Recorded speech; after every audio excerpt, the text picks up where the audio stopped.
Partner, mga kapatid, 22 oras at 15 minuto. Ganyang katagal inabot ang prosesyon ng itim na Nazareno na natapos lang kaninang umaga. Erwin, ito na ang naitalang pinakamatagal na prosesyon ng Poong Nazareno sa kasaysayan nito. Patunay na malayo pang humupa ang tradisyong kilala sa buong mundo.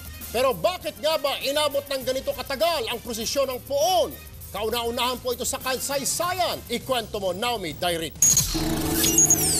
Jam-packed na ang Quirino Grandstand bago magsimula ang posisyon ng itim na Nazareno kahapon. Pero hindi pa ito nakakaalis, nagkaaberya na agad. Sa dami ng debotong gustong maabot ang imahe, tumagilid na ito. Ilang minuto ring tumagal ang ganitong gulo bago tuluyang nakausad ang Nazareno.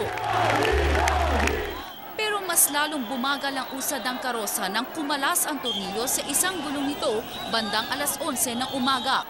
Ililipat sana ito sa 6x6 truck ng pulis pero hindi pumayag ang mga deboto.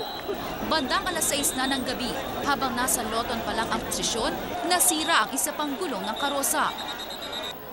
Alas 8 na ng gabi nang makalahati ng posisyon ang ruta at makasampa ang Poon sa MacArthur Bridge. Kapansin-pansin na nasa taas na rin ng karwahe ang mismong parish priest ng Quiapo Church para umalalay sa posisyon. Sa 2 lubid na panghila sa karosa, isa na lang ang natira. Kaya to the rescue na ang mga batang tondong ito. Madaling araw na pero nasa kalsada pa rin ang prosesyon. Nagpumilit kasi ang mga deboto na tapusin ang orihinal na ruta ng Poong Nazareno. Mula sa Plaza del Carmen, 8 kalsada pa ang sinuyod ng karosa bago tuluyang makarating sa Plaza Miranda.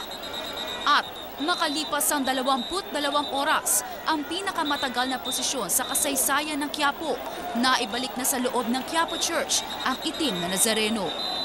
Naomi Dairit, News 5.